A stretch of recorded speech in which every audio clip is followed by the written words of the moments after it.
Hi, CA ഫൗണ്ടേഷന്റെ paper 4 ആയ business എക്കണോമിക്സിന്റെ chapter 2 theory of demand and supply. അതിൽ ഇൻകം എലാസ്റ്റിസിറ്റി ഓഫ് ഡിമാൻഡ് ആണ് ഈ വീഡിയോയിൽ നമ്മൾ നോക്കാൻ പോകുന്നത്. എലാസ്റ്റിസിറ്റി ഓഫ് ഡിമാൻഡ് എന്ന് വെച്ചാൽ എന്താ? നമ്മൾ നോക്കിയതായിരുന്നു. ജസ്റ്റ് ഷോർട്ട് ആയിട്ട് പറയുവാണെങ്കിൽ, ഒരു പ്രോഡക്റ്റ് ഉണ്ട്, ആ പ്രോഡക്റ്റിന്റെ ഡിറ്റർമിനൻസ് ഓഫ് ഡിമാൻഡിൽ ഉണ്ടാകുന്ന ചേഞ്ച് കാരണം ആ പ്രോഡക്റ്റിന്റെ ഡിമാൻഡിൽ ഉണ്ടാകുന്ന റെസ്പോൺസ് ആണ് എലാസ്റ്റിസിറ്റി ഓഫ് ഡിമാൻഡ്. ഓക്കെ അല്ലേ? നമ്മൾ പ്രൈസ് എലാസ്റ്റിസിറ്റി നോക്കിയതായിരുന്നു. പ്രൈസ് എലാസ്റ്റിസിറ്റി എന്ന് വെച്ചാൽ എന്താ? പ്രൈസ് എലാസ്റ്റിസിറ്റി ഓഫ് ഡിമാൻഡ് എന്ന് വെച്ചാൽ ഒരു പ്രോഡക്റ്റ് ഉണ്ട്, എക്സ് എന്ന ഒരു പ്രോഡക്റ്റ് ഉണ്ടെങ്കിൽ ആ പ്രോഡക്റ്റിന്റെ പ്രൈസിൽ ഉണ്ടാകുന്ന ചേഞ്ച് കാരണം അതിന്റെ തന്നെ ഡിമാൻഡിൽ ഉണ്ടാകുന്ന റെസ്പോൺസ് ആണ് പ്രൈസ് എലാസ്റ്റിസിറ്റി ഓഫ് ഡിമാൻഡ്. ഇപ്പൊ നമ്മൾ ഇൻകം എലാസ്റ്റിസിറ്റി ഓഫ് ഡിമാൻഡ് ആണ് നോക്കാൻ പോകുന്നത്. ഇത് ഈസി ആയിട്ട് ഒരു കൺസെപ്റ്റ് ആണ്, നമ്മൾ നോക്കാം. How much demand, income elasticity എന്ന് വെച്ചാൽ എങ്ങനെയാ? How much demand for a good is affected by change in the consumer income. Price എലാസ്റ്റിസിറ്റിയിൽ നമ്മൾ നോക്കിയത് ഒരു പ്രോഡക്റ്റിന്റെ പ്രൈസ് ചേഞ്ച് ചെയ്യുന്നത് കൊണ്ട് അതിന്റെ തന്നെ ഡിമാൻഡ് ഉണ്ടാകുന്ന ചേഞ്ച് ആണ്. ഇതിൽ പറയുന്നത് ഒരു ഗുഡിന്റെ ഡിമാൻഡ് എങ്ങനെയാണ് ചേഞ്ച് ചെയ്യുന്നത്? കൺസ്യൂമറിന്റെ ഇൻകത്തിൽ ഉണ്ടാകുന്ന ചേഞ്ച് കാരണം. ഓക്കെ അല്ലേ? ഇതിൽ വേറൊരു പോയിന്റ് പറയുന്നുണ്ട്, ഈ ഇൻകം എലാസ്റ്റിസിറ്റി ഏതൊക്കെ രീതിയിലാണ് യൂസ്ഫുൾ ആകുന്നത്? സെയിൽസിന്റെ ഗ്രോത്ത് പ്രെഡിക്റ്റ് ചെയ്യാൻ യൂസ്ഫുൾ ആണ്, അതേപോലെ കൺസ്യൂമേഴ്സിന്റെ ഗ്രോത്ത്, ഇതൊക്കെ ഐഡന്റിഫൈ ചെയ്യാൻ ഇൻകം എലാസ്റ്റിസിറ്റി ഭയങ്കര ഹെൽപ്ഫുൾ ആണ്. ഇതിന്റെ ഡെഫിനിഷൻ നോക്കാം. Income elasticity of demand is the degree of responsiveness of quantity demand of a good to change in the consumer's income. കൺസ്യൂമറിന്റെ ഇൻകത്തിൽ ഉണ്ടാകുന്ന ചേഞ്ച്, കൺസ്യൂമേഴ്സിന്റെ ഇൻകത്തിൽ ഉണ്ടാകുന്ന ചേഞ്ച് കാരണം പർച്ചേസ് ചെയ്യുന്ന ഒരു ഗുഡിന്റെ ഡിമാൻഡിൽ ഉണ്ടാകുന്ന റെസ്പോൺസ് അല്ലെങ്കിൽ അതിന്റെ ചേഞ്ച് ആണ് ഇൻകം എലാസ്റ്റിസിറ്റി ഓഫ് ഡിമാൻഡ് എന്ന് പറയുന്നത്. ഓക്കെ, ഇതിന്റെ ഇക്വേഷൻ നമ്മൾ നോക്കാം. Elasticity of income, income elasticity ആണ് EI, percentage change in the demand divided by percentage change in the income. നമ്മൾ പ്രൈസ് എലാസ്റ്റിസിറ്റി നോക്കുമ്പോൾ അതിന്റെ ഇക്വേഷൻ എങ്ങനെയായിരുന്നു? Price percentage change in the quantity demand divided by percentage change in the income അങ്ങനെയായിരുന്നു. പക്ഷെ ഇവിടെ percentage change in the demand divided by percentage change in the income എന്നാണ് ഇവിടെ പറഞ്ഞേക്കുന്നത്. അതിന്റെ റീസൺ എന്താ? നമ്മൾ പ്രീവിയസ് വീഡിയോയിൽ എക്സ്പാൻഷൻ കോൺട്രാക്ഷനും അതേപോലെ ഷിഫ്റ്റ് ഓഫ് ഡിമാൻഡിന്റെ ഒരു കേസ് നോക്കിയതായിരുന്നു. അത് നോക്കാത്തവർ അതും കൂടെ നോക്കുക. അതിൽ പറഞ്ഞതുപോലെ നമ്മൾ നോക്കുവാണെങ്കിൽ എക്സ്പാൻഷൻ കോൺട്രാക്ഷനിൽ ഒരു പ്രോഡക്റ്റിന്റെ പ്രൈസ് ചേഞ്ച് ചെയ്യുന്നത് കൊണ്ട് അതിലുണ്ടാകുന്ന ഡിമാൻഡിനെ നമ്മൾ ക്വാണ്ടിറ്റി ഡിമാൻഡ് എന്നും, ഷിഫ്റ്റ് ഓഫ് ഡിമാൻഡിന്റെ കേസിൽ അതർ ഡിറ്റർമിനൻസ് ചേഞ്ച് ചെയ്യുന്നത് കൊണ്ട് അതിന്റെ ഡിമാൻഡ് ചേഞ്ച് ചെയ്യുവാണെങ്കിൽ അതിനെ നമ്മൾ എന്തെന്ന് പറയും? ഡിമാൻഡ് എന്ന് പറയും. ക്വാണ്ടിറ്റി ഡിമാൻഡും രണ്ടും രണ്ടാണ്. അത് ഇൻകം എന്ന് വെച്ചാൽ ഡിറ്റർമിനൻസ് ഓഫ് ഡിമാൻഡ് അല്ലേ? അതാണ് ഇവിടെ percentage change in the demand എന്ന് പറയുന്നത്. പ്രൈസ് എലാസ്റ്റിസിറ്റിയിലെ കേസിൽ എന്നാ ക്വാണ്ടിറ്റി ഡിമാൻഡ് വരാൻ കാരണം? അവിടെ പ്രൈസാണ്, പ്രൈസും അതിന്റെ തന്നെ ക്വാണ്ടിറ്റിയാണ്, അതുകൊണ്ട് ക്വാണ്ടിറ്റി ഡിമാൻഡ് എന്ന് പറയുന്നുണ്ട്. പക്ഷേ ഇവിടെ ഡെഫിനിഷനിൽ പറയുന്നത് എന്താ? Quantity demand, income elasticity of demand is the degree of responsiveness of quantity demand of a good അല്ലെങ്കിൽ product to change in the income of a consumer. അതിന്റെ റീസൺ എന്താണെന്ന് വെച്ചാൽ ഇവിടെ ഇൻകം ആണെങ്കിൽ പോലും അതർ തിങ്സ് ഇവിടെ എങ്ങനെ ഇരിക്കും? കോൺസ്റ്റന്റ് ആയിരിക്കും. എലാസ്റ്റിസിറ്റി ഓഫ് ഡിമാൻഡിന്റെ കേസിൽ ഏത് എലാസ്റ്റിസിറ്റി ഓഫ് ഡിമാൻഡ് എടുത്താലും ഒരു പ്രോഡക്റ്റിന്റെ പ്രൈസ് അല്ലെങ്കിൽ ഇൻകം അതർ ഡിറ്റർമിനൻസ് ചേഞ്ച് ചെയ്യുമ്പോൾ, ഇപ്പം ഈ കേസിലാണെങ്കിൽ ഇൻകം എലാസ്റ്റിസിറ്റി അല്ലേ, ഇൻകം ചേഞ്ച് ചെയ്യുമ്പോൾ അതർ ഫാക്ടേഴ്സ് എങ്ങനെ ഇരിക്കും? കോൺസ്റ്റന്റ് ആയിരിക്കും. അതുകൊണ്ട് ഇവിടെ ക്വാണ്ടിറ്റി ഡിമാൻഡ് ഉണ്ടാകുന്ന ചേഞ്ച് ആണ് എപ്പോഴും മെൻഷൻ ചെയ്യുന്നത്. ഓക്കെ അല്ലേ? ഇത് ജസ്റ്റ് ഒരു ഇൻഫർമേഷൻ ആണ്, വേറെ ഒന്നുമില്ല. ഇതിൽ നമ്മൾ മെയിൻ ആയിട്ട് ഓർത്ത് വെക്കേണ്ട കേസ് എന്താണ്? Percentage change in the quantity demand. നമ്മുടെ ഇൻകത്തിൽ ഉണ്ടാകുന്ന ചേഞ്ച് കാരണം നമ്മുടെ ഡിമാൻഡിൽ എന്തൊക്കെ ചേഞ്ച് ചെയ്യുന്നുണ്ട് അത് ഓർത്താൽ മതി. ഓക്കെ അല്ലേ? ഇത് നമ്മൾ മാത്തമാറ്റിക്കലായിട്ട് എങ്ങനെ എക്സ്പ്രസ് ചെയ്യാം? മാത്തമാറ്റിക്കലായിട്ട് എക്സ്പ്രസ് ചെയ്യുവാണെങ്കിൽ ഈ ഇക്വേഷൻ ഓർത്താൽ മതി. ഇത് നമ്മൾ പ്രൈസ് എലാസ്റ്റിസിറ്റിയിൽ നോക്കിയതാണ്. ചേഞ്ച് ഇൻ ദ ക്വാണ്ടിറ്റി, നമ്മൾ പ്രൈസ് എലാസ്റ്റിസിറ്റിയിൽ നോക്കുമ്പോൾ change in the quantity demand divide by change in the price നോക്കി. ഇവിടെയാണെങ്കിലോ Q എന്ന് വെച്ചാൽ എന്താ? ചേഞ്ച് ഇൻ ദ ഡിമാൻഡാണ് ഇവിടെ പറയുന്നത്. Change in the demand divide by change in the income അല്ലേ ഇത്? Y എന്ന് വെച്ചാൽ ഇൻകം, അതിവിടെ പറയുന്നുണ്ട്. Change in the money income into multiply ഏതിൻ്റെ കൂടെയാണ് ചെയ്യേണ്ടത്? Income divide by demand. Okay അല്ലേ? ഇതാണ് ഇവിടെ പറയുന്നത്. അടുത്ത് നമുക്കിവിടെ ഒരു 3 സിറ്റുവേഷൻ തന്നിട്ടുണ്ട്. Relationship between income elasticity of a good and proportion of income spend on it. ഈ 3 സിറ്റുവേഷനിൽ നമ്മളൊരു എക്സാമ്പിൾ വെച്ച് നോക്കാം. അപ്പോൾ നമുക്കത് ഈസി ആയിട്ട് മനസ്സിലാകും. ഈ എക്സാമ്പിൾ നമ്മൾ എടുക്കാം. ഇതിലെന്താ പറയണതെന്ന് വെച്ചാൽ, ഒരു കമ്മോഡിറ്റിയുടെ പ്രൈസ് എത്ര രൂപയാണ്? 10 രൂപയാണ് ഒരു കമ്മോഡിറ്റിയുടെ, അതായത് ഒരു യൂണിറ്റ് മേടിക്കാൻ 10 രൂപയാണ്. കൺസ്യൂമറിൻ്റെ ഇൻകം എത്രയാണ്? 100 രൂപയാണ്. കൺസ്യൂമറിന് 100 രൂപ മാസം കിട്ടുന്നുണ്ടെങ്കിൽ ഒരു യൂണിറ്റ്, ഒരു കമ്മോഡിറ്റിയുടെ, ഒരു പ്രോഡക്റ്റിന്റെ ഒരു കമ്മോഡിറ്റി, ഒരു യൂണിറ്റ് മേടിക്കാൻ 10 രൂപയാണ് ചെലവ് ചെയ്തുകൊണ്ടിരുന്നത്. പിന്നീട് എന്നാ സംഭവിച്ചത്? ഇതിൽ പറയുന്നത് 10% ഓഫ് ഇൻകം. 10% മീൻസ് 100 റുപ്പീസ് ആയിരിക്കുമ്പോൾ 10 രൂപ ചിലവഴിക്കുമെന്ന് വെച്ചാൽ 100ൻ്റെ 10% ആണ് ഒരു എടുത്തേക്കുന്നത്. ഓക്കെ അല്ലേ? 10 രൂപയായിട്ട്. പിന്നീട് ഇൻകം 200 രൂപയായിട്ട് ഇൻക്രീസ് ചെയ്തു. 100% എന്ന് വെച്ചാൽ 100ൻ്റെ 100% എന്ന് വെച്ചാൽ 200 അല്ലേ? അതുകൊണ്ട് ഇൻക്രീസ് ഇൻ ഇൻകം 200 ആയിട്ട് ഇൻക്രീസ് ചെയ്തു. ഓക്കെ അല്ലേ? അപ്പം നമുക്ക് എന്തൊക്കെ ചേഞ്ചസ് ഉണ്ടാകും ഗുഡ്സിൻ്റെ ഡിമാൻഡിൽ? അതാണ് ഇവിടെ പറഞ്ഞേക്കുന്നത്. ഈ സിറ്റുവേഷൻ നന്നായിട്ട് മനസ്സിലാക്കുക. ഒരു പേഴ്സൺ ഉണ്ട്, അല്ലെങ്കിൽ ഒരാൾക്ക് 100 രൂപ ആയിരുന്നു മാസം കിട്ടിക്കൊണ്ടിരുന്നത്. അദ്ദേഹം എന്താ ചെയ്തതെന്ന് വെച്ചാൽ ഒരു കമ്മോഡിറ്റി കൺസ്യൂം ചെയ്യാൻ വേണ്ടി 10 രൂപ ചിലവ് ചെയ്തുകൊണ്ടിരുന്നു. 10 രൂപ എന്ന് വെച്ചാൽ ഇൻകത്തിൻ്റെ 10% കൺസ്യൂം ചെയ്തുകൊണ്ടിരുന്നത്. അതാണ് ഇമ്പോർട്ടൻറ്റ്. ഇൻകത്തിൻ്റെ എത്ര ശതമാനമായിരുന്നു കൺസ്യൂം ചെയ്തത്? ഇൻകത്തിൻ്റെ 10% ആയിരുന്നു കൺസംഷൻ യൂസ് ചെയ്തുകൊണ്ടിരുന്നത്. ഓക്കെ അല്ലേ? 100ൻ്റെ 10%. ഇൻകം ഇപ്പം 200 ആയിട്ട് ഇൻക്രീസ് ചെയ്തു. അപ്പോൾ ഉണ്ടാകുന്ന ചേഞ്ചാണ് ഇവിടെ പറയുന്നത്. ഞാൻ ഫസ്റ്റ് ഇവിടെ നമ്മൾ നോക്കിയ പോലെ ഇവിടെ ഫസ്റ്റ് പോയിന്റ് നമ്മളിപ്പോൾ നോക്കാം. ഫസ്റ്റ് പോയിന്റിൽ പറഞ്ഞേക്കുന്നത് income spend on a good remain same as income increases. Income spend on a good നമ്മൾ ഓൾറെഡി 10% യൂസ് ചെയ്യുവാണെങ്കിൽ, 10% ആണ് ഓൾറെഡി കൺസംഷൻ യൂസ് ചെയ്തുകൊണ്ടിരിക്കുവാണെങ്കിൽ, ഇൻകം ഇൻക്രീസ് ചെയ്താലും എന്ത് ചെയ്യും? Income spend on a goods remain same. നമ്മൾ 10% തന്നെ കൺസംഷന് യൂസ് ചെയ്യും. ഇൻകത്തിൻ്റെ 10% തന്നെ യൂസ് ചെയ്യും. ഓക്കെ അല്ലേ? അത് അപ്പം വന്ന സിറ്റുവേഷൻ ആണ് ഈക്വൽ ടു 1 എന്ന സിറ്റുവേഷൻ. ഇത് നമ്മുടെ എക്സാമ്പിൾ ഒന്നും കൂടി നോക്കാം. ഇവിടെ 100 റുപ്പീസ് ആയിരുന്നു, 10 റുപ്പീസ് ആയിരുന്നു ഒരു യൂണിറ്റ് കൺസംഷൻ യൂസ് ചെയ്യേണ്ടത്. ഇൻകം 200 ആയിട്ട് ഇൻക്രീസ് ചെയ്യുമ്പോൾ എന്ത് സിറ്റുവേഷൻ? അതാണ് first situation. Proportion of income spend remain same. First situation remain same, income increases. Income 100 രൂപയിലിരുന്ന് 200 രൂപയായിട്ട് ഇൻക്രീസ് ചെയ്യുവാണെങ്കിലും ഇൻകം സ്പെൻഡ് സെയിം ആയിരിക്കും. ഫസ്റ്റ് സിറ്റുവേഷൻ നോക്കാം. Proportion of income spend 10%. 10% എന്ന് വെച്ചാൽ എങ്ങനെയാണ്? 100ൻ്റെ 10% 10 റുപ്പീസ് ആയിരുന്നു ഫസ്റ്റ് കണ്ടീഷൻ, ഫസ്റ്റ് സിറ്റുവേഷനിൽ പറഞ്ഞേക്കുന്നത്. അടുത്ത് പറയാനെന്നാ 200 രൂപയായിട്ട് ഇൻക്രീസ് ഇൻ ഇൻകം ചെയ്തു. അപ്പോഴും എന്താ ആ പെർസെൻറ്റേജ് ചേഞ്ച് ചെയ്തോ? പെർസെൻറ്റേജ് അപ്പോഴും 10% ആണ്. പക്ഷേ ഏതിൻ്റെ 10% ആണ്? 200ൻ്റെ 10% ആണ്. 200ൻ്റെ 10% ആണ് പറയുന്നത്. അപ്പോൾ 20 റുപ്പീസ്. ഓക്കെ അല്ലേ? ക്വാണ്ടിറ്റി ഡിമാൻഡ് ഒരു യൂണിറ്റിന് 10 രൂപയാണെങ്കിൽ 2 യൂണിറ്റ് 20 രൂപയാണ്. 2 യൂണിറ്റ് അപ്പോൾ 2 യൂണിറ്റ്സ്. അതാണ് 1 എന്ന് പറയുന്നത്. Percentage change in quantity demand equal two percentage change in income. ഈ 100% അവർ ഡബിൾ എന്ന് വെച്ചാൽ നമുക്ക് കിട്ടിയ ഇൻകം. ഓക്കെ അല്ലേ? അതായത് ഫസ്റ്റ് 1 റുപ്പീസ് ഒരു യൂണിറ്റ് ആയിരുന്നു നമ്മൾ കൺസ്യൂം ചെയ്തുകൊണ്ടിരുന്നത്, അതിൻ്റെ 100%. അപ്പോൾ 2 യൂണിറ്റ് ആയിട്ട് നമ്മൾ കൺസംഷൻ ചെയ്യുന്നുണ്ട്. അത് മെയിനായിട്ട് ഈക്വൽ ടു, ഈ പോയിന്റ് ഈക്വൽ ടു എന്ന് ഓർത്താൽ മതി കേട്ടോ. Percentage change in the quantity demand equal two percentage change in the income. അത് മാത്രം ഓർത്താൽ മതി. ഇത് മനസ്സിലായോ? മനസ്സിലായി എന്ന് വിചാരിക്കുന്നു. ഇവിടെ പറഞ്ഞേക്കുന്നത് 100 റുപ്പീസ് ആയിരുന്നു ആദ്യം. ഓക്കെ അല്ലേ?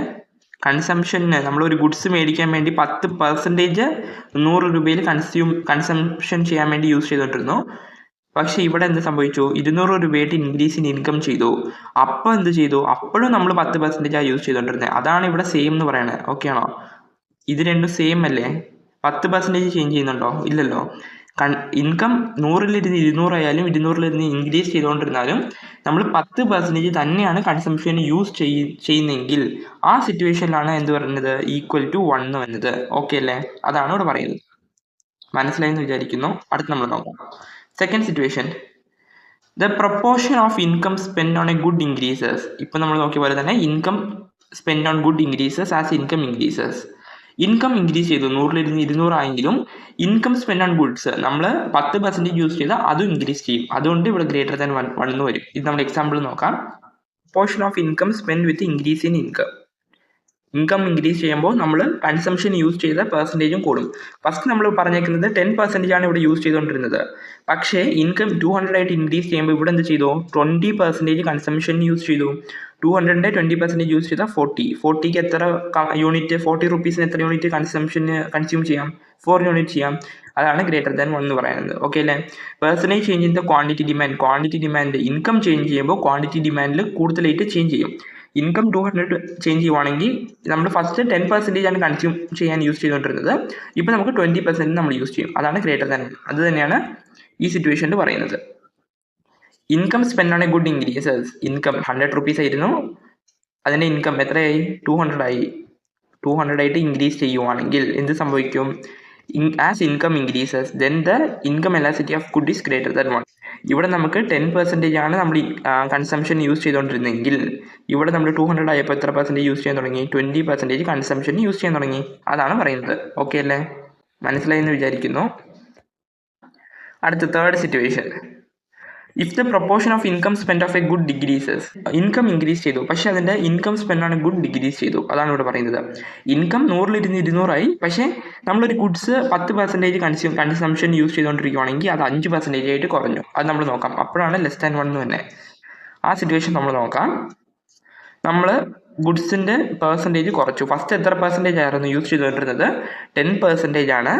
200 രൂപയായിട്ട് ഇൻക്രീസ് ചെയ്തപ്പോൾ അതിൻ്റെ കൺസംഷന് 5% ആയിട്ട് നമ്മൾ കുറച്ചു. 5% 200 എത്രയാണ്? 10. 5% ഓഫ് 210. അപ്പോൾ നമുക്ക് ഒരു യൂണിറ്റ് കൺസംഷൻ യൂസ് ചെയ്യാൻ പറ്റുള്ളൂ. അതാണ് ഇവിടെ പറയുന്നത് ലെസ് ദാൻ 1 ഓർ 0 വെച്ച് പറയുന്നത്. Change in the quantity demand less than change in the income. Income എത്ര ചേഞ്ച് ചെയ്താലും നമ്മൾ കൺസംഷൻ യൂസ് ചെയ്യുന്നത് അല്ലെങ്കിൽ കൺസ്യൂം ചെയ്യുന്നതിൻ്റെ പെർസെൻറ്റേജ് എന്തായിരിക്കും? ഡിക്രീസ് ആയിരിക്കും. അതാണ് ഇവിടെ പറയുന്നത്. ഓക്കെ അല്ലേ? ഇത് മനസ്സിലായെന്ന് വിചാരിക്കുന്നു. ഇത് ഒന്നും കൂടെ വായിച്ച് നോക്കിയാൽ മതി, ക്ലിയർ ആയിട്ട് മനസ്സിലാകും. ഇത് ജസ്റ്റ് ഒരു എക്സാമ്പിൾ ആയിട്ടാണ് പറയുന്നത്. ഓക്കെ അല്ലേ? അടുത്ത പോയിന്റ് ഇവിടെ പറയുന്നത് ഇഫ് ഇൻകം എലാസിറ്റി 0. ഇൻകം എലാസിറ്റി ഇപ്പം നമ്മൾ നോക്കിയത് 1 ആണെങ്കിൽ എന്താണ്, ഗ്രേറ്റർ ദാൻ 1 ആണെങ്കിൽ എന്താണ്, ലെസ് ദാൻ 1 ആണെങ്കിൽ എങ്ങനെയാണെന്ന് നോക്കി. ഇൻകം എലാസിറ്റി 0. ഇൻകം എലാസിറ്റി 0യുടെ ഇവിടെ ഒരു കേസ് പറയുന്നുണ്ട്. നമ്മൾ പക്ഷേ അത് ഡീറ്റെയിൽ ആയിട്ട് എടുത്ത് നോക്കാം. ഇൻകം എലാസിറ്റി 0 ആണെങ്കിൽ എന്താ? അൺറെസ്പോൺസീവ്. ഇത് നോട്ട് ചെയ്ത് വെച്ചോ. ഇൻകം എലാസിറ്റി 0 ആണെങ്കിൽ റെസ്പോൺസ് അവിടെ ഇല്ല. അതാണ് പറയുന്നത്. അതിന് എക്സാമ്പിൾ നമ്മൾ നോക്കാം അത് കഴിഞ്ഞിട്ട്. അടുത്ത പോയിന്റ് പറയുന്നത് when income elasticity is greater than 0 or positive. Greater than 0 എന്ന് വെച്ചാൽ പോസിറ്റീവ് ആയിരിക്കുമല്ലോ എന്ത് വെച്ചാലും. അത് തന്നെയാണല്ലോ പറയുന്നത്. ഇൻകം എലാസിറ്റി 0നേക്കാളും കൂടുതലാണെങ്കിൽ എന്തായിരിക്കും? എക്സാമ്പിൾ ആയിട്ട് പറയുവാണെങ്കിൽ ഇവിടെ ഇൻക്രീസ് ഇൻ ഡിമാൻഡ് ആയിരിക്കും, നോർമൽ ഗുഡ്സ് ആയിരിക്കും. ഇവിടെ പറയുന്നത് നമുക്ക് ഇൻകം 100 രൂപയായിരുന്നു, അത് ഇൻക്രീസ് ചെയ്ത് 200 രൂപയാകുവാണെങ്കിൽ എന്ത് സംഭവിക്കും? നമ്മൾ കൺസ്യൂം ചെയ്തുകൊണ്ടിരുന്ന ഗുഡ്സിന് ഒരു ഫോർ എക്സാമ്പിൾ എക്സ് എന്ന ഒരു കമ്മോഡിറ്റി നമ്മൾ 10 രൂപയ്ക്ക് കൺസ്യൂം ചെയ്തുകൊണ്ടിരിക്കുക. എപ്പോഴാന്ന് വെച്ചാൽ 100 രൂപ ഇൻകം നമുക്ക് മാസം കിട്ടിക്കൊണ്ടിരിക്കുമ്പോൾ എക്സ് എന്ന ഒരു കമ്മോഡിറ്റി 10 രൂപയ്ക്ക് കൺസ്യൂം ചെയ്തുകൊണ്ടിരിക്കുക. പക്ഷേ ഇൻകം നമുക്ക് 200 രൂപയായിട്ട് ചേഞ്ച് ചെയ്യുമ്പോൾ ആ എക്സ് എന്ന കമ്മോഡിറ്റിയുടെ ഡിമാൻഡും ഇൻക്രീസ് ചെയ്യും.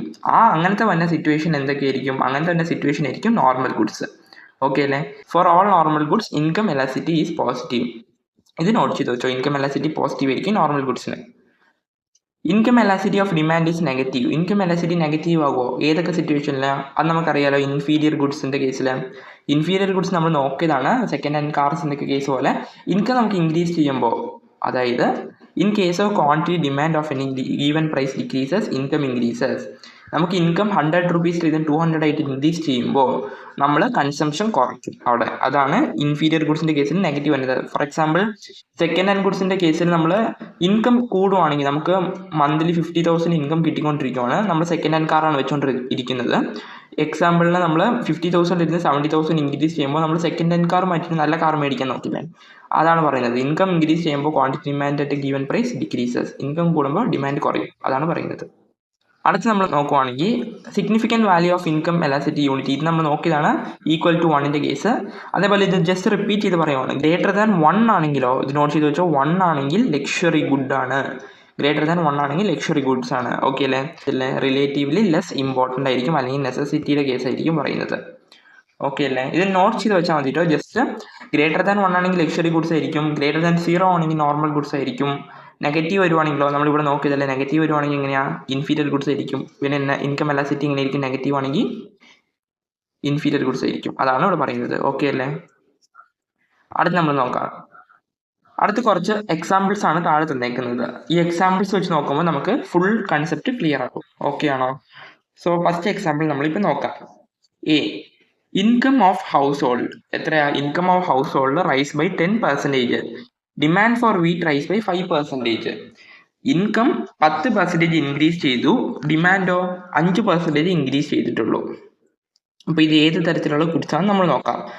ഈ കൺസെപ്റ്റ് നമുക്ക് ക്ലിയർ ആണെങ്കിൽ നമ്മൾ ഈ ഇക്വേഷൻ വെച്ച് ചെയ്യുവാണെങ്കിൽ ഇച്ചിരി കൂടെ ക്ലിയർ ആയിട്ട് നമുക്ക് മനസ്സിലാകും. അത് നമ്മൾ നോക്കാം. ഇത് നമ്മൾ ജസ്റ്റ് ഒന്ന് ആലോചിച്ച് നോക്കാം. ആൻസർ ഫസ്റ്റ് നോക്കാതെ ജസ്റ്റ് ഒന്ന് ആലോചിച്ച് നോക്കാം. Income of household rise by 10%. നമ്മൾ ഫസ്റ്റ് ഒരു 3 സിറ്റുവേഷൻ നോക്കിയതായിരുന്നു. എങ്ങനെയാ? Equal to 1, greater than 1, less than 1. Okay ആണോ? ഇതിൽ പറഞ്ഞിരിക്കുന്ന ഏത് സിറ്റുവേഷനാണ്? ഇൻകം 10% ഇൻക്രീസ് ചെയ്യുവാണെങ്കിൽ 10% തന്നെ ഇൻക്രീസ് ചെയ്യുവാണെങ്കിൽ ഡിമാൻഡും അത് ഈക്വൽ ടു 1. ഇൻകം 10% ഇൻക്രീസ് ചെയ്തു, പക്ഷേ നമുക്ക് കിട്ടിയ ഡിമാൻഡ് അതിനേക്കാളും കൂടുതലായിട്ട് ഇൻക്രീസ് ചെയ്യുവാണെങ്കിൽ ഗ്രേറ്റർ ദാൻ 1, അതിനേക്കാളും കുറവാണെങ്കിൽ ലെസ് ദാൻ 1. ഇപ്പോൾ നമ്മൾ ഇതിൻ്റെ ആൻസർ നോക്കാം. വീറ്റിൻ്റെ കേസിൽ നോക്കാം. 5% ആണ്. ഇത് 5%, 5/10 എങ്ങനെയാണ് വന്നത്? പെർസെൻറ്റേജ് ചേഞ്ച് ഇൻ ഡിമാൻഡ് എത്ര പെർസെൻറ്റേജ് ചേഞ്ച് ചെയ്തേക്കുന്നത് വീറ്റിൻ്റെ കേസിൽ? 5%. Change in demand divided by change in income 10%, 0.5. അതായത് ഗ്രേറ്റർ ദാൻ സീറോ ആണെങ്കിൽ അത് ഏത് കേസാണ്? നോർമൽ ഗുഡ് ആണ് ഇവിടെ പറയുന്നത്. And fulfil and necessity. So wheat is a normal good ആണ് ഇവിടെ മെയിനായിട്ട് പറയുന്നത്. ഓക്കെ ആണോ? അടുത്ത കേസ് നോക്കാം. Income of a household rise by 10%. T V എത്രയാണ്? 20% ഇതിൻ്റെ ഡിമാൻഡ് ഇൻക്രീസ് ചെയ്തു. ഇൻകം 10% ഇൻക്രീസ് ചെയ്തപ്പോൾ ടി വി എത്രയായിരുന്നു? ടി വിയുടെ ഡിമാൻഡ് 20% ഇൻക്രീസ് ചെയ്തു. 20/10 ഗ്രേറ്റർ ദാൻ 1 ആണ് വന്നത്. ലക്ഷറീസ് കമ്മോഡിറ്റി അതാണ് ഇവിടെ പറയുന്നത്. ഓക്കെ അല്ലേ? Greater than 1. ഇൻകം 5% ഇൻക്രീസ് ചെയ്തപ്പോൾ demand for bajra falls 2%. Decrease ആണ് ഇവിടെ ചെയ്തേക്കുന്നത്. അത് ഏത് ഗുഡ്? ഇത് നമുക്കറിയാം നെഗറ്റീവായിട്ടാണ് വരുന്നത്. അത് 2% ഡിക്രീസ് ചെയ്തപ്പോൾ ഡിമാൻഡ് 2% കുറഞ്ഞു, ഇൻകം 5% ഇൻക്രീസ് ചെയ്തപ്പോൾ അങ്ങനത്തെ സിറ്റുവേഷൻ വരുമ്പോൾ ഇൻഫീരിയർ കമ്മോഡിറ്റി. ബജ്രയുടെ കേസ് നമ്മൾ ഓൾറെഡി നോക്കിയിട്ടുള്ളതാണ്. Bajra, raw quality, cereals, rice അങ്ങനത്തെ കേസൊക്കെ ഇൻഫീരിയർ ഗുഡാണ്. ഓക്കെ ആണോ? അടുത്ത് നമ്മൾ നോക്കാൻ പോകുന്നത് income of a household rise by 7%. Income 7% increase ചെയ്തു. കമ്മോഡിറ്റിയോ 7% തന്നെ ഇൻക്രീസ് ചെയ്തു. ഇൻകം എത്ര ശതമാനമാണോ ഇൻക്രീസ് ചെയ്യുന്നത്, ഒരു കമ്മോഡിറ്റിയുടെ ഡിമാൻഡും അതേ ശതമാനം ഇൻക്രീസ് ചെയ്യുവാണെങ്കിൽ എന്തായിരിക്കും? 1 ആയിരിക്കും. നമ്മൾ നോക്കിയതല്ലേ, ഇൻകം എലാസിറ്റി യൂണിറ്ററി. അതാണ് ഇവിടെ പറയുന്നത്.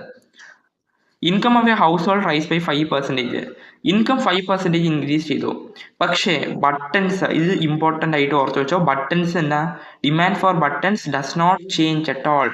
ഇൻകം 5% ഇൻക്രീസ് ചെയ്തപ്പോൾ ബട്ടൺസ് നമ്മൾ കൺസംഷൻ ചേഞ്ച് ചെയ്തില്ല. ഇതിൽ തന്നേക്കണം നോക്കാം ആദ്യം. ബട്ടൺസ് ചേഞ്ച് ഇൻ ഡിമാൻഡ് എത്രയാ? ചേഞ്ച് ഇൻ ഡിമാൻഡ് 0 ആണ്, ചേഞ്ച് ചെയ്തിട്ടില്ല. പക്ഷേ ഇവിടെ 5%. അങ്ങനത്തെ തന്നെ കേസാണ് സീറോ ഇൻകം എലാസ്റ്റിസിറ്റി. ഇത് നമ്മൾ വേറൊരു എക്സാമ്പിൾ നോക്കാം. നമുക്ക് ഇൻകം 100 രൂപ കിട്ടിക്കൊണ്ടിരിക്കുകയാണ്. ഓക്കെ ആണോ? 100 റുപ്പീസാണ് മന്ത്ലി ഇൻകം. നമ്മൾ ബട്ടൺസിന് വേണ്ടി മാസം ഒരു 10 to 15 അല്ലെങ്കിൽ 10 രൂപ ഇൻകം നമുക്ക് 100 രൂപയായിരിക്കുമ്പോൾ 10 രൂപയായിരുന്നു ബട്ടൺസ് മേടിക്കാൻ ചിലവ് ചെയ്തുകൊണ്ടിരുന്നത്. പക്ഷേ നമുക്ക് ഇൻകം 200 ആകുമ്പോഴോ ബട്ടൺസ് മേടിക്കാൻ എന്ത് ചെയ്തു? ബട്ടൺസ് അപ്പോഴും നമ്മൾ 10 രൂപയ്ക്ക് തന്നെയാണ് മേടിച്ചുകൊണ്ടിരുന്നത്. അതുകൊണ്ടാണ് ഇവിടെ പറഞ്ഞേക്കുന്നത് demand for buttons does not change at all. Okay ആണോ? ഇൻകം ചേഞ്ച് ചെയ്തപ്പോൾ ബട്ടൺസിൻ്റെ ഡിമാൻഡ് ചേഞ്ച് ചെയ്തില്ല. ഇതും ആ 1ഉം ഈ ഡി എന്ന എക്സാമ്പിളും കൺഫ്യൂസ് ആകരുത്. ഡിയിൽ പറഞ്ഞേക്കുന്നത് ഇൻകം നമുക്ക് 10% ഇൻക്രീസ് ചെയ്തപ്പോൾ ഡിമാൻഡും 10% ചേഞ്ച് ചെയ്തു. ഓക്കെ, ഇൻകം 10% ചേഞ്ച് ചെയ്തപ്പോൾ ഡിമാൻഡും 10% ചേഞ്ച് ചെയ്തു. ഇവിടെ ഇൻകം 5% ചേഞ്ച് ചെയ്തപ്പോൾ ഡിമാൻഡ് 0% ചേഞ്ച് ചെയ്തില്ല. ഓക്കെ ആണോ? ഈ 2 സിറ്റുവേഷൻ നന്നായിട്ട് ഓർത്ത് വെച്ചോ. ഇതിൽ പറയുന്നത് income elasticity is that income elasticity differs in short run and long run. നമ്മൾ ഷോർട്ട് റൺ ലോങ് റണ്ണിനെ കുറിച്ച് അടുത്ത ചാപ്റ്ററിൽ ക്ലിയർ ആയിട്ട് ഡിസ്കസ് ചെയ്യാം. ഇവിടെ മെയിനായിട്ട് പറഞ്ഞേക്കുന്നത് ഇൻകം എലാസ്റ്റിസിറ്റി ഷോർട്ട് റണ്ണിലും ലോങ് റണ്ണിലും ഡിഫറൻസ് എക്സ്പീരിയൻസ് ചെയ്യും. അതെങ്ങനെയാണെന്ന് നോക്കാം. Income elasticity of demand is larger in long run than in short run. Income elasticity ഏതിലായിരിക്കും കൂടുതൽ? ലോങ് റണ്ണിലായിരിക്കും കൂടുതൽ. ഓക്കെ, ഷോർട്ട് റണ്ണിനെക്കാളും ലോങ് റണ്ണിലാണ് ഇൻകം എലാസ്റ്റിസിറ്റി കൂടുതലായിരിക്കുന്നത്. കാരണം എന്നാ? ലോങ് റണ്ണിലാണെങ്കിൽ നമുക്ക് കൂടുതലായിട്ട് അഡാപ്റ്റ് ചെയ്യാൻ പറ്റും. അതുകൊണ്ടാണ് ഇൻകം എലാസ്റ്റിസിറ്റി ലോങ് റണ്ണിൽ ഇൻക്രീസ് എന്ന് പറയുന്നത്. ഓക്കെ ആണോ? ഈ നോളജ് ഓഫ് ഇൻകം എലാസ്റ്റിസിറ്റി എന്തിനാണ് ഹെൽപ്പ് ചെയ്യുന്നത്? ഇത് നമ്മൾ ഫസ്റ്റ് നോക്കിയ പോലെ തന്നെ ഫ്യൂച്ചർ ഡിമാൻഡ് ഫോർ ഇറ്റ്സ് പ്രോഡക്റ്റിൻ്റെ ഫ്യൂച്ചർ ഡിമാൻഡിനെ ഹെൽപ്പ് ചെയ്യും. ഓക്കെ ആണോ? Future demand for it product. Okay ആണോ? അത് മാത്രം ഓർത്താൽ മതി. പിന്നെ നമ്മൾ ഇവിടെ നോക്കിയത് എലാസ്റ്റിസിറ്റി 1 ആണെങ്കിൽ എന്താണ്? More exactly in step with changes in income. 1 ആണെങ്കിൽ 10% ഇൻകത്തിൽ ഇൻക്രീസ് ചെയ്യുമ്പോൾ അത് തന്നെ ആയിരിക്കും ഡിമാൻഡും 10% ചേഞ്ച് ചെയ്യും. ഇൻകം എലാസ്റ്റിസിറ്റി ഗ്രേറ്റർ ദാൻ 1 ആണെങ്കിലോ ഇൻകത്തിൽ സെൻസിറ്റീവ് ചേഞ്ച് ആയിരിക്കും. ഇൻകത്തിൽ നമ്മൾ 10% ചേഞ്ച് ചെയ്യുവാണെങ്കിൽ ഡിമാൻഡിൽ 20% ചേഞ്ച് ചെയ്യും.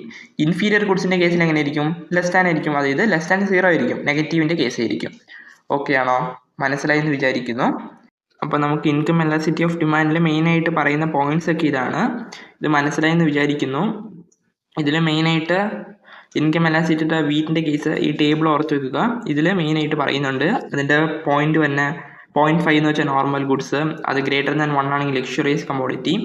ബജ്രയുടെ കേസ്, ബജ്ര എന്നൊക്കെ വരുവാണെങ്കിൽ ഇൻഫീരിയർ ഗുഡ്സ് ആണ്. ഇത് നമ്മൾ ഓൾറെഡി നോക്കിയതാണ്. 1 എന്ന് വെച്ചാൽ യൂണിറ്ററി, 0 എന്ന് വെച്ചാൽ ബട്ടൺസിൻ്റെ കേസ് ഓർക്കുക. 0 എന്ന് വെച്ചാൽ ഇൻകം എത്ര ചേഞ്ച് ചെയ്താലും ഇൻകം 5% 10% ചേഞ്ച് ചെയ്താലും കൺസംഷനിൽ ചേഞ്ച് സംഭവിക്കുന്നില്ല. അത് ഓർത്ത് വെക്കുക. അതേപോലെ 3 പോയിന്റ് നമ്മൾ ഫസ്റ്റ് നോക്കിയ ടേബിളിലെ 3 പോയിന്റ് ഓർത്ത് വെക്കുക. ഇത് മനസ്സിലായി എന്ന് വിചാരിക്കുന്നു. സപ്പോസ് മനസ്സിലായെങ്കിൽ അത് ഒന്നും കൂടെ കേട്ട് നോക്കുക. കേട്ടിട്ട് നിങ്ങൾ ടെക്സ്റ്റ് അത് ഒന്നും കൂടെ വായിക്കുവാണെങ്കിൽ ക്ലിയർ ആയിട്ട് മനസ്സിലാകും. എന്നിട്ട് ഒന്നും കൂടെ മനസ്സിലായില്ലെങ്കിൽ വീഡിയോ നോക്കുവാണെങ്കിൽ ഇച്ചിരി കൂടെ നമുക്ക് അണ്ടർസ്റ്റാൻഡിങ് കിട്ടും. ഇത് ഈസിയാണ്, ഇത് പാടായിട്ടൊരു പോർഷനേ അല്ല. ഇൻകം എലാസിറ്റി പ്രൈസ് എലാസിറ്റി നിങ്ങൾക്ക് മനസ്സിലാവുകയാണെങ്കിൽ ഇൻകം എലാസിറ്റി ഇച്ചിരി കൂടെ ഈസി ആയിട്ട് മനസ്സിലാകും. അതേപോലെ നിങ്ങൾ ആദ്യമായിട്ട് കാണുവാണെങ്കിൽ മറക്കാതെ സബ്സ്ക്രൈബ് ചെയ്യുക.